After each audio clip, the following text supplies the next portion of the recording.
Hello, welcome back to historics. നമ്മൾ ഇന്ന് ചർച്ച ചെയ്യാനായിട്ട് പോകുന്നത് നെറ്റ് എക്സാമിൽ, അതായത് റീസെൻ്റ് ആയിട്ടുള്ള നെറ്റ് എക്സാമിൽ ചോദിച്ചിട്ടുള്ള കുറച്ച് PYQസും അതിൻ്റെ ഉത്തരങ്ങളുമാണ്.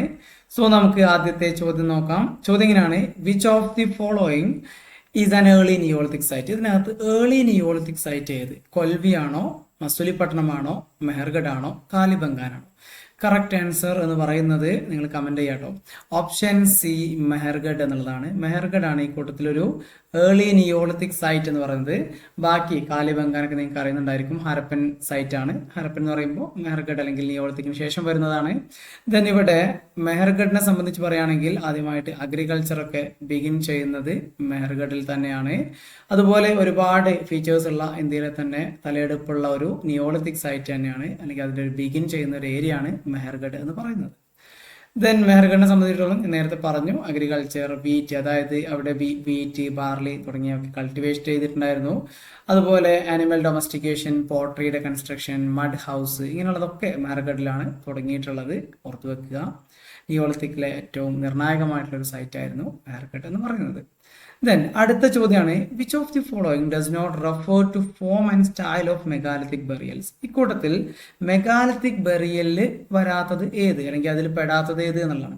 Dolmen, altar, pits, pot hole. ഇവിടെ കറക്റ്റ് ആൻസർ എന്ന് പറയുന്നത് ഏതാണ്? ഓപ്ഷൻ ബി ആൽത്താർ എന്നുള്ളതാണ്. നമുക്കറിയാം, ഇപ്പോൾ കാലിബംഗാനിലൊക്കെ നമ്മൾ എന്ത് ചെയ്തിട്ടുണ്ട്, ഫയർ ആൽത്താർസ് കണ്ടെത്തിയിട്ടുണ്ടായിരുന്നു എന്നൊക്കെ നമ്മൾ പഠിച്ചിട്ടുണ്ടായിരിക്കും ഹരപ്പൻ സിവിലൈസേഷനായിട്ട് ബന്ധപ്പെട്ട്. എന്തായാലും ഈ ആൽത്താർ എന്ന് പറയുന്നത് ആക്ച്വലി ഹോമകുണ്ടങ്ങൾ എന്നുള്ളതാണ്. ആൻഡ് മെഗാലിത്തിക് ബറിയൽ എന്ന് പറയുന്നത് എന്താണ്?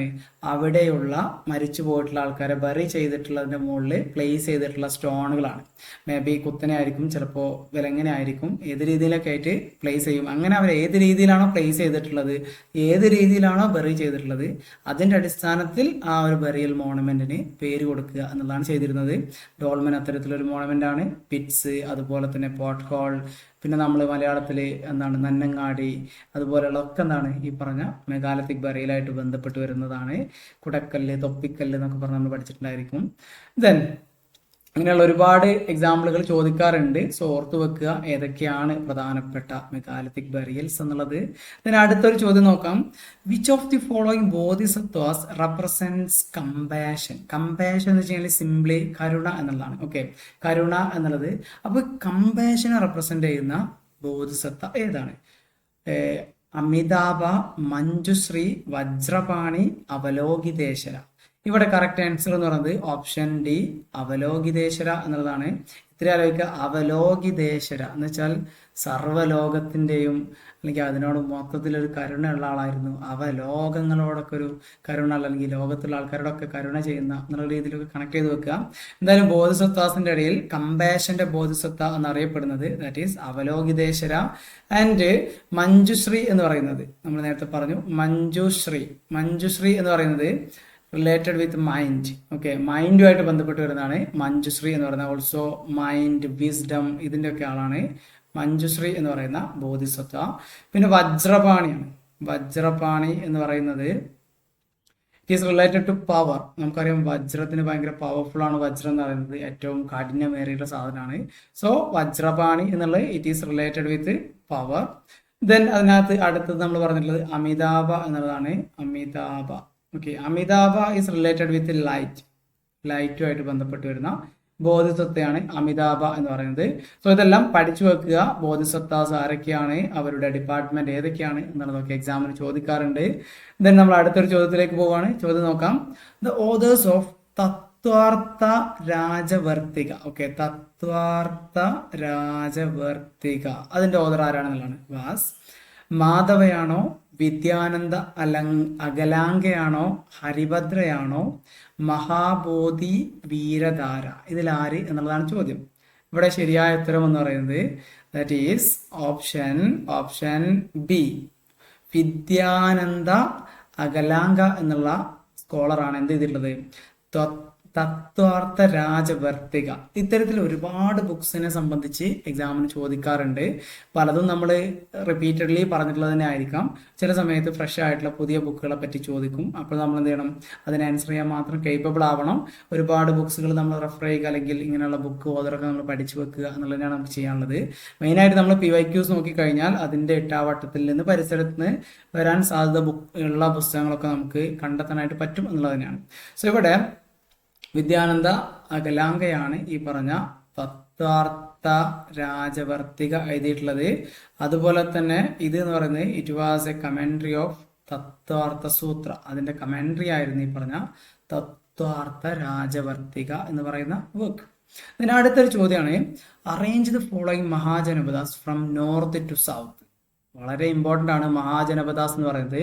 മഹാജനപദാസിനെ സംബന്ധിച്ചിടത്തോളം മഹാജനപദാസ് 16 മഹാജനപദാസ് എന്നാണ് പറയുക, അല്ലെ? 16 മഹാജനപദാസ്. നമ്മൾ സോവലസ മഹാജനപദാസ് എന്നൊക്കെ പഠിച്ചിട്ടുണ്ടായിരിക്കും. അതുപോലെ തന്നെ ബുദ്ധിസ്റ്റ് ടെക്സ്റ്റ് ആയിട്ടുള്ള അംഗുത്തര നികായയുടെ അകത്താണ് ഇത് പറയുന്നത്, 16 മഹാജനപദാസിനെ പറ്റി. അതുപോലെ ജൈൻ ടെക്സ്റ്റ് ആയിട്ടുള്ള ഭഗവതി സൂത്രയുടെ അകത്തും എന്ത് ചെയ്തിട്ടുണ്ട്, ഇതിനെ സംബന്ധിച്ച് പറയുന്നുണ്ട്. സോ ഇതെല്ലാം പഠിച്ചു വെക്കുക. ആൻഡ് മഹാജനപദയിലേക്ക് വരുന്ന സമയത്ത് 16 മഹാജനപദാസ് അതിൻ്റെ ക്യാപിറ്റൽസ് വളരെ പ്രധാനപ്പെട്ടതാണ്. ആൻഡ് ഈ മഹാജനപദാസ് ജിയോഗ്രഫിക്കലി ഏത് ഭാഗത്താണ് ലൊക്കേറ്റ് ചെയ്തിട്ടുള്ളത് എന്നുള്ളത് വളരെ നിർണായകമാണ്. കാരണം എന്ന് വെച്ചാൽ എക്സാമിന് ചോദിക്കുക, അതിനെ സൗത്ത് ടു നോർത്ത് അറേഞ്ച് ചെയ്യാൻ പറയും, അതുപോലെ നോർത്ത് ടു സൗത്ത് അറേഞ്ച് ചെയ്യാൻ പറയും, ഈസ്റ്റേൺ മോസ്റ്റ് ഏതാണ്, സദേൺ മോസ്റ്റ് ഏതാണ് എന്നൊക്കെ പറഞ്ഞ് എക്സാമിന് ചോദിക്കാറുണ്ട്. സോ ഒരു ജിയോഗ്രാഫിക്കലി മനസ്സിലാക്കി വെക്കുക എന്നുള്ളത് വളരെ പ്രധാനപ്പെട്ടതാണ്. എന്തായാലും ഇവിടെ ഓപ്ഷൻസ് ഉള്ളത് ഗാന്ധാര, മത്സ്യ, കാംബോജ, അശ്മക, അവന്തി. ഇവിടെ നമ്മൾ എന്ത് ചെയ്യണം, ഇതിനെ നോർത്ത് നിന്ന് സൗത്തിലേക്ക്, അതായത് അപ്പോൾ സദേൺ മോസ്റ്റ് നമുക്ക് അറിഞ്ഞു കഴിഞ്ഞാൽ തന്നെ ഏതാണ്ട് ഒരു ഹിന്റ് നമുക്ക് കിട്ടും എന്നുള്ളതാണ്.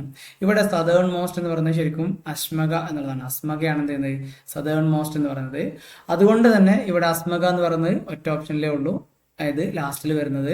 സോ ഇവിടെ കറക്റ്റ് ആൻസർ എന്ന് പറയുന്നത് ആദ്യം ഏത് വരും, കാംബോജ വരും, ദെൻ അതിനുശേഷം ഗാന്ധാര വരും, പിന്നീട് മത്സ്യ വരും, അതിനുശേഷം അവന്തി വരും, അതിനുശേഷം അസ്മക വരും. ഈ ഒരു ഓർഡറിലാണ് ചെയ്യേണ്ടത്. അത് നമ്മൾ നോർത്തിൽ നിന്ന് സൗത്തിലേക്ക് അറേഞ്ച് ചെയ്യുകയാണെങ്കിൽ വരിക. ഇതെല്ലാം പഠിക്കണം കേട്ടോ.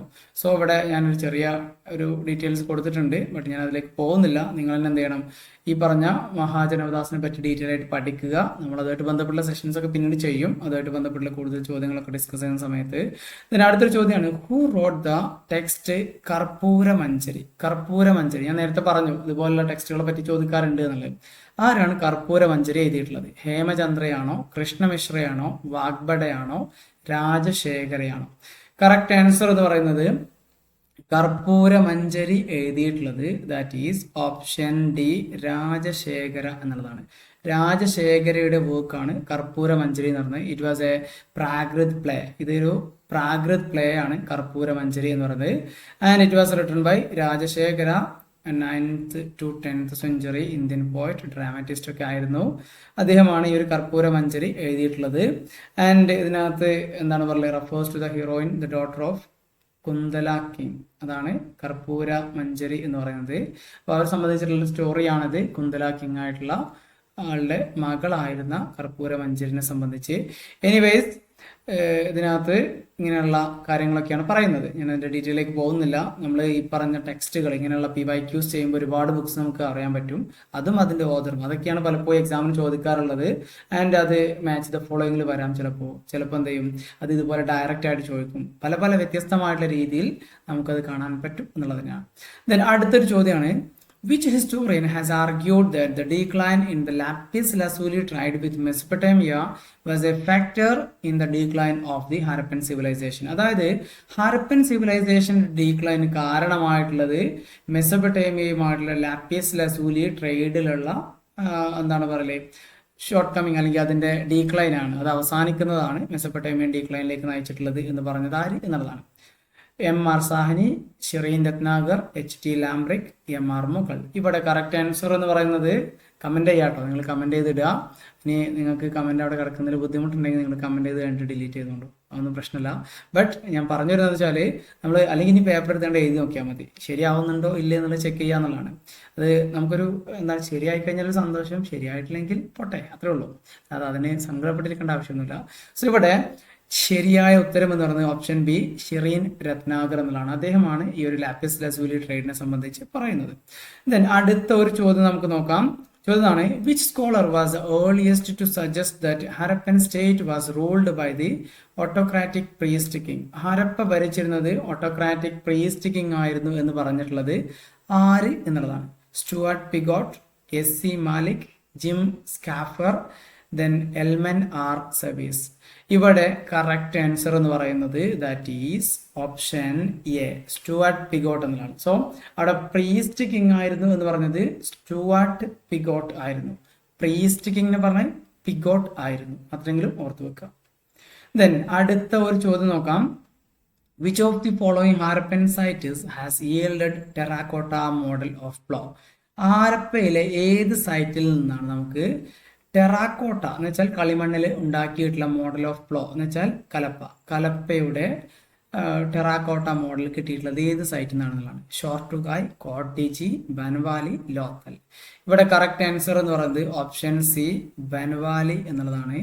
ബൻവാലിയിൽ നിന്നാണ് നമുക്ക് terracotta model of the plough കിട്ടിയിട്ടുള്ളത്. നമുക്ക് ശരിക്കുള്ള പ്ലോ ഐ മീൻ ഈ ഒരു കലപ്പ ഹരപ്പയിൽ നിന്ന് കിട്ടിയിട്ടില്ല. പക്ഷേ ഇങ്ങനെയുള്ള ടെറാക്കോട്ട മോഡൽ, അതുപോലെ ഉഴുതെടുത്തിട്ടുള്ള ഫീൽഡ്, അത് കാലിബംഗാലാണ് കണ്ടിട്ടുള്ളത്. ഇങ്ങനെയൊക്കെയാണ് നമുക്ക് കാണാനായിട്ട് പറ്റിയിട്ടുള്ളത്. എന്തായാലും ബൻവാലിയിലാണ് ഈ പറഞ്ഞ ടെറാക്കോട്ട മോഡൽ ഓഫ് പ്ലോ കണ്ടെത്തിയിട്ടുള്ളത്. ദെൻ അടുത്ത ഈ ബൻവാലി എവിടെയാണ്, ഹരിയാനയിലാണ് ഒക്കെ അറിയുന്നുണ്ടായിരിക്കും, ഞാനിപ്പോൾ ഇതിലേക്ക് പോകുന്നില്ല. ദെൻ അടുത്ത ഒരു ചോദ്യം എന്ന് പറയുന്നത്, Emperor Ashoka refers to having made provisions for medical treatment, planting beneficial medicinal herbs, roots and fruits in which inscription? ഏത് ഇൻസ്ക്രിപ്ഷനിലാണ് അശോകൻ ഈ മെഡിക്കൽ പ്ലാന്റിനെ പറ്റിയിട്ട്, അതിൻ്റെ മെഡിക്കൽ ഹെർബ്സ്, റൂട്ട്സ്, ഫ്രൂട്ട്സ് ഇതിനൊക്കെ പറ്റി പറയുന്നത് എന്നുള്ളതാണ്. Major rock edict 2, rock edict 3, rock edict 6, none of the above. ഇവിടെ correct answer എന്ന് പറയുന്നത് ഓപ്ഷൻ എ, മേജർ റോക്കഡിക്ട് 2-നകത്താണ് അദ്ദേഹം മെഡിസിനെ പറ്റിയിട്ട് പറയുന്നത്. 2-നകത്താണ് മെഡിസിനൊക്കെ പറ്റി പറയുന്നത്. ദെൻ അടുത്ത ഒരു ചോദ്യം നോക്കാം. ചോദ്യം ഇങ്ങനെയാണ്, the earliest reference to the ideal type of a civil hospital in Indian history can be had from. ഏത് പുസ്തകത്തിനകത്താണ് അല്ലെങ്കിൽ ഏത് വർക്കിനകത്താണ് ഒരു ഐഡിയൽ ഹോസ്പിറ്റലിനെ സംബന്ധിച്ച് പറയുന്നത്, ഇന്ത്യയിൽ എഴുതിയിട്ടുള്ള ഏത് പുസ്തകം എന്നുള്ളതാണ്. അഷ്ടാംഗ ഹൃദയ സംഹിത, പാഹ്യാൻസ് അക്കൗണ്ട്, സുശ്രുത സംഹിത, ചരക സംഹിത. ഇവിടെ ഇതെല്ലാം അല്ലെങ്കിൽ ഈ ഫാഹ്യാൻ്റെ അക്കൗണ്ട് അല്ലാത്തൊക്കെ എന്താണ് നമ്മൾ ഈ പറയുന്ന മെഡിസിനുമായിട്ട് ബന്ധപ്പെട്ട് ട്രീറ്റ്മെൻറ്റുമായിട്ടൊക്കെ ബന്ധപ്പെട്ട് വരുന്നത് തന്നെയാണ്.